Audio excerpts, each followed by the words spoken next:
IDFA. We have an amazing fireside chat with us. Life after IDFA, concrete actions advertisers need to take to prepare for the post-iOS 14 world. We have Peggy and Salz, lead analyst and founder of MobileGroove, and Radovic, growth lead at N3TWORK. Thank you so much, guys, for taking on this panel, and we're excited to hear your insights. I have to say, I'm super excited as well, Evan. I was talking to Nebo, as we do, offline in advance. And just to give you an idea of what we're going to be hearing here. So Nebo, yes, a veteran mobile marketing professional, growth lead at N3TWORK, developer behind top grossing apps, including legendary Game of Heroes, Tetris Mobile. But really cool to that, think about his life before N3TWORK. He worked at MZ and Nordeus, also two successful mobile developers, helped them drive hundreds of millions of installs. So he definitely knows his stuff. Those apps from Nordeus and MZ were among the top 10 grossing apps in more than 100 markets around the world, both on Android and iOS. So Nebo, Radovic, it's great to have you here, because if someone can tell us about what all this means, you're the man, I think. Thanks for having me. Yeah, no pressure, of course, Nebo. Yeah, I'll try my best. I've been talking a lot in the past few months about this, and things changed in the last few weeks. Again, so I had to do a lot of reading for you guys. So please Venmo me or something. I'm just kidding, obviously. No, but I agree. Here. A lot of things have changed, and you've done a lot of reading, but you also, are a practitioner. So I want to get to the real question. We have a delay. You might say a stay of execution. Some people in the industry, say we can breathe a little bit more easily, but the delay doesn't mean hang in there. It means get ready and do stuff. But first, what does it mean from your perspective for app developers? I mean, what does this mean? Double down real fast, be ready for end of year, or what are you telling your colleagues? What are you going to tell us here? Yeah, I think the delay is great. I was kind of skeptical about it when Eric posted rumors on Twitter, because that didn't just sound like Apple, but it's great that they did it. Like most developers were not ready. A lot of developers were kind of clueless about the whole thing, and people were asking me questions like, "Okay, what should I do to get ready for the post IDFA world?" Because everybody knows at a high level what's changing, but no one really knows what it means like on the ground, right? And it's great that we have more time to kind of rethink everything and get ready for post IDFA world. In terms of like what this means for us, basically gives us more time to figure out what the hell should we do. It's great that we'll finally be able to receive the data from SK N3TWORK, like compare it to the deterministic attribution data. So basically the data we're getting for our attribution providers, and try to understand how different it is and what kind of our future campaign setup should be. So basically we should learn these like 3 to 4 months of like grace period to just kind of figure out what should we do post IDFA removal. This will also give developers some additional time to do some basic things, like just update the SDKs, make sure their apps are compliant with like iOS 14, or in this case with like app tracking transparency framework. It will give them some more time to potentially test different consent flows, figure out like how to increase the opt-in rates for IDFA. And it will also give MMPs enough time to kind of transition from deterministic to like probabilistic way of doing attribution. This is not like a small feat. It will take some time to figure out the right way to measure things, given that this is a novel situation for everyone. And a lot of people think that they have solutions, but in reality we really need the SK N3TWORK data to figure out what's going to work and what's not going to work. Okay, so what I'm hearing here is you can do some really hands-on things, create new waterfalls, consent flows, test them, check them, learn, figure out how to get the most out of limited data. You're not an MMP, so you don't have that worry. So I'm still looking at it from the app developer perspective. I mean, I'm curious, Nebo, what are you actually doing with your time? How are you using it? And then we can learn from that maybe how others should be using it. But what are you doing right now? Yeah, so N3TWORK is like a first party developer and like and also like a game publisher. So we work with a lot of third party developers, and kind of our main premise is to like build tools and technologies that will help us do a lot with like a small team. So a lot of work that we're doing is around our UA platform and like kind of what are we going to do to get the most out of your UA platform? And is there something we could do to create like an additional competitive advantage so we can kind of be more attractive as a publisher and potentially work with some bigger developers? So we're like, you know, mostly figuring out what's the impact on the UA platform in this case, trying to figure out how can we get the most out of conversion value. So maybe some of you guys know that we acquired Agamemnon like a few years ago, which is kind of like LTV prediction engine. So we're trying to figure out how to like match that with like conversion value to kind of spit out different values and test them with different networks to see how can we get the most out of the scaled network limitations, really, because we won't be able to do the same things that we used to do in the past. This also means updating our first party SDKs, making sure all the tools we provide are like app tracking transparency compliant or ATT compliant. It's easier to swallow that one. And then the last bit is just like trying to test different consent flows. We got more time to figure out how to increase the IDFA opt-in rates. It's not necessarily smart to do that right away and to use the official framework, but we will test different ways to kind of see whether users will be interested in giving us that permission so we could track them post IDFA removal. So we talk about those flows just for a moment. Is that like what I'm hearing so much in the industry of like figuring out when? That's a real big point, you know, because there's like a psychological thing going on here. And so there's a lot of testing just in that alone, you know, the context, the when. You mentioned, I just want to ask you a question because I have you here for them. Getting the most out of conversion value. Can you give me an idea of what that means? You like reverse engineering and saying, okay, this is the conversion we got, or this is the retention we're seeing. So we're going to reverse engineer it and try and figure out how we got there in the first place. Yeah, exactly. You're like, so figuring out like how to leverage conversion value is all about finding a proxy event that we would send to like Google, Facebook, ad networks that will kind of be a strong signal for a future payer or for like a highly engaged user. I mean, a good amount of work here will be done by MMPs as well, who will build their own conversion value solutions. But in our case, we want to figure out for our games, what is that particular event that's going to help us yield the best possible outcome, right? Or have the best possible yield. So that's something that simply takes time. And we need to pair that with like Cascade Network and see like how does that kind of funnel works, or how does that kind of pipeline works. So we can you know, again, create some competitive advantage or like improve our competitive advantage and do things a different way. Unfortunately, like Facebook decided to manage conversion value on their own, so there's very little we can do with Facebook. But you know, Google is here to stay, and you know, other ad networks, and we'll work together with them to kind of try to get the most out of that, out of conversion value, which is really limited. You can only send 64 different values. The postback is delayed, so you know, if you have like 7 days or 14 days to wait, that's great, but it's likely that we'll have to kind of limit the conversion window to like 1 day or 3 days maybe, just because like we need the install postbacks as well. So you know, there's a lot to kind of to play with, and a lot of things that we need to test, and that simply takes time. And you know, that's why this delay is so important, because we will actually have the data to play with and to learn this as we go. Building new models, I get it, because it takes time. It's like you have to fill it with new data. The old models, you can forget it. You talked about, you know, a lot of things to play with. Now I'm hoping that it works, because I'd love you to share your screen, because you've put together a checklist to help us sort of prioritize, you know, what can we do with this time? What should we be doing? We know what you're doing over there at Network. Do you want to try and share your screen and walk us through it? Yeah, let's give it a try. Let's give it a try. So just to like provide some context about the checklist, it basically, the whole point of the checklist was to help my friends and developers and our like third-party developers that we're working with to kind of understand what are the necessary actions that need to be made. A good thing is I call it like, you know, hooray delay, like you know, with the delay, like that there's not that many things that are super urgent, but still we have like 3 or 4 months, and you know, it's important to know what are the things that we absolutely should do as developers. It's just like a handful of things, but I think it might be helpful for some developers.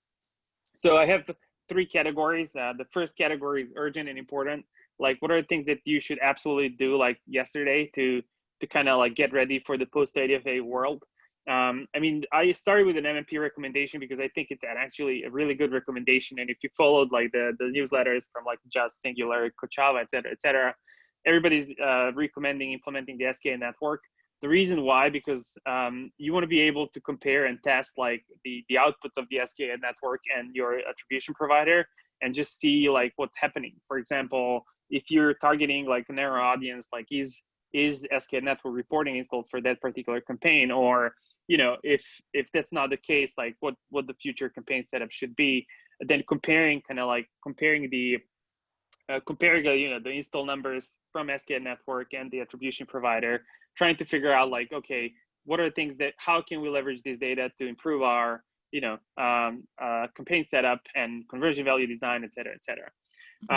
The other thing that should happen to kind of enable that is just basically updating all the APIs and making all the necessary kind of updates to kind of start receiving that data on your end and start building models using that data, and you know, trying to figure out what the campaign setups are. A good thing is that a lot of this data will be available in the attribution dashboards, attribution partner dashboards, but I think it's important to kind of start, you know, updating APIs and making sure that you have that on your end.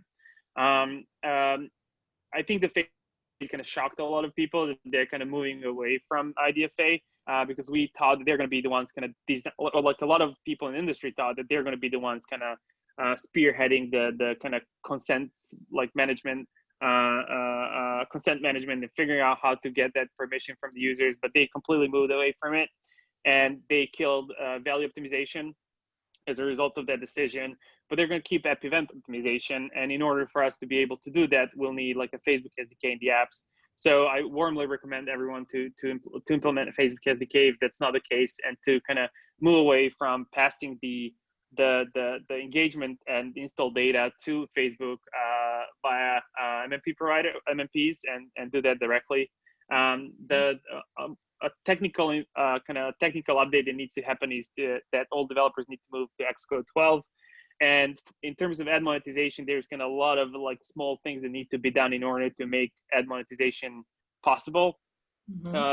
Basically updating all the SDKs to be app tracking transparency compliant.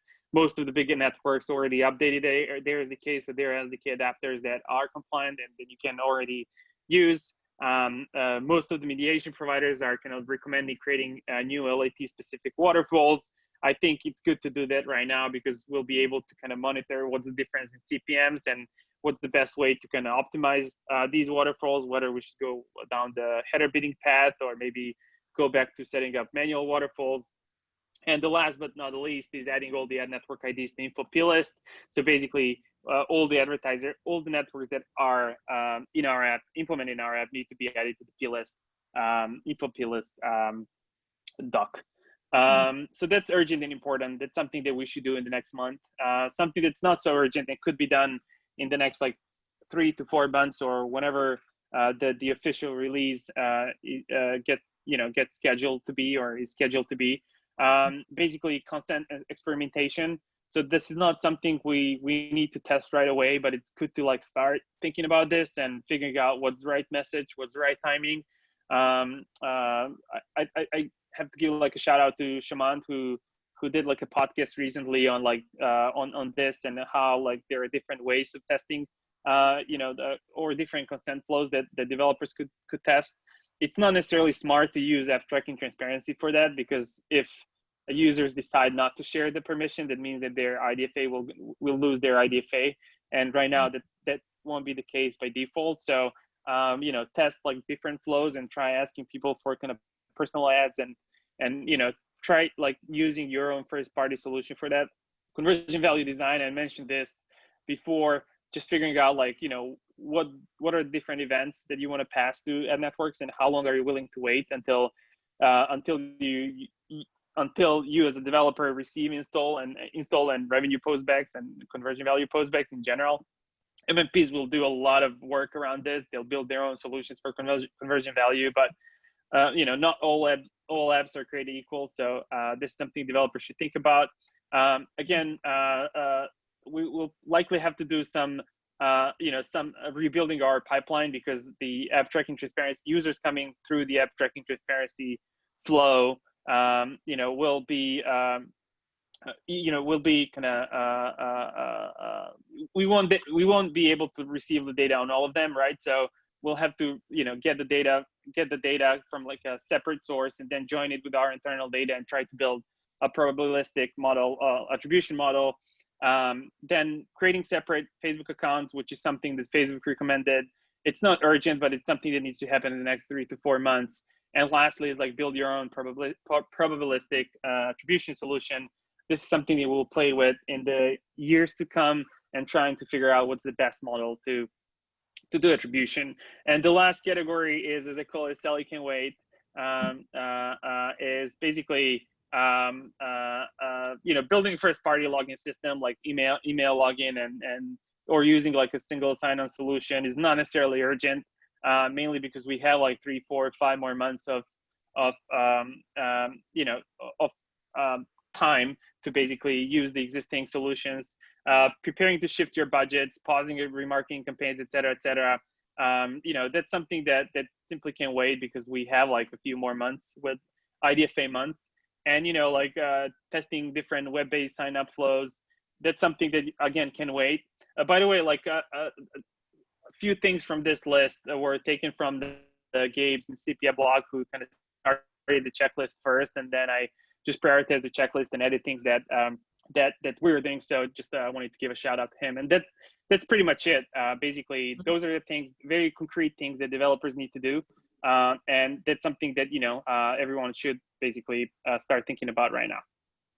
Lots of food for thought there. I'm seeing some questions coming in. I'm just gonna check. I have tons of questions, unfortunately, so it means I have to bring you back again, Nebo. What can I say? Evan, do you want to kick off with the question that's coming in? Because we do have to get through some of them. Absolutely. So the top one is, are there any solutions for influencer marketing? This traffic, according to Scan, goes straight to organic, as it seems to for now. Yeah. So that's part of the kind of like consent flow and figuring out like different, not necessarily consent flow, sorry, like someone mentioned the web flow. So for influencer marketing, I believe that, developers will have to come up with like creative solutions. Basically, think about it as giving a kind of coupon code or like free currency to users that they can redeem in the game. So you can try to figure out where the user is coming from. Also, like influencer marketing in the past wasn't really done, or influencer marketing attribution was done in kind of like somewhat deterministic way. Basically 50% of the users would not be attributed with like a click or a tracking URL. They would come, we would figure out they're coming in the app through some sort of like incremental lift analysis, or just like figuring out like there's like a huge influx of installs coming from a certain country or at a certain time. So I don't think that's going to change significantly. It's just, basically developers will have to like rely on looking at incremental lifts and potentially changing the way they do influencer marketing by giving some free currency or coupon codes, et cetera, to kind of better understand where the users are coming from. Okay, we don't have a lot of time left. Maybe I'll just ask you a rapid fire, quick question, because we only got a minute left. I'll ask you the bonus question I was hoping. This is going to be a tough one, all right? Yeah. Impact on ad monetization. I would like to leave with that little bit of swag and goodies for our listeners, for our audience. So weigh in on it for 1 minute, Nebo. Yeah, sure. I'll try to be quick. Okay. It's going to be really interesting on the ad monetization front without the IDFA. Facebook basically announced that they're not killing Facebook Audience Network, but it's going to be significantly harder for them to operate without the IDFA. Kind of the whole point of Facebook was to cherry pick users in different apps. And because they have the IDFA and the information on those users, which means that, they know who the payers are and they are willing to pay a top dollar for that user in like a hyper casual app, for example. So that's going away. That's likely going away, which means that Facebook's share of wallet, which was really high for a lot of developers, is going to go down. Their share of voice wasn't really high ever. They were just looking for specific users, and that will probably bring the CPMs down, which could potentially mean like the death of hyper casuals, et cetera, Facebook Audience Network was one of the best sources on the UA front as well. So this might mean that the ROAS will go down. But on the other hand, it depends a lot on how ad networks take this. This might be a chance for them to basically bring more high quality users to developers, and this could potentially mean that basically the share of voice of the ad networks might go up. Another question is like what this means to header bidding, because header bidding means bidding on a certain IDFA in real time, and this could mean that the header bidding kind of advantage of header bidding might go away, in the sense that it might be similar to the results might be similar to manual waterfall setup. But on the other hand, a lot of developers love header bidding because there's less work on the management side. So I think it's here to stay, but the benefits of it might be smaller. That's a very quick answer. I hope I got it right. Quick, it got us through there. I think that also says something about mixing the cards again. That's exciting. Some chances for some small ad networks. Maybe it makes sense to automate the header bidding because the margin is going to be so small. I mean, the win is going to be relatively small. We have to go, Nebo, but this is a great deck. I'm sure, Evan, you're going to give it out to everyone who was here because I want my copy, right? Thank you. Maybe just as a last word, because Nebo was amazing. I have a lot of webinars with you guys. He was great. Maybe you just want to give a word about how to keep in touch with him, because I'm sure he would answer some questions offline, and I'm sure that would be some value for everyone tuned in. Yeah, absolutely. I mean, Nebo, you'll be available on the, everyone, you'll be able to reach him through chat within the online platform. And then I'm sure you're on LinkedIn and all those other platforms. All right. Yeah, exactly. You can find me on LinkedIn, Twitter, anywhere. I'm online all the time. So. All right, we did it. Perfect. Great, guys. Thank you so much, guys. Thank you. We'll see you all at the next session. Thank you. Absolutely. Bye. Bye.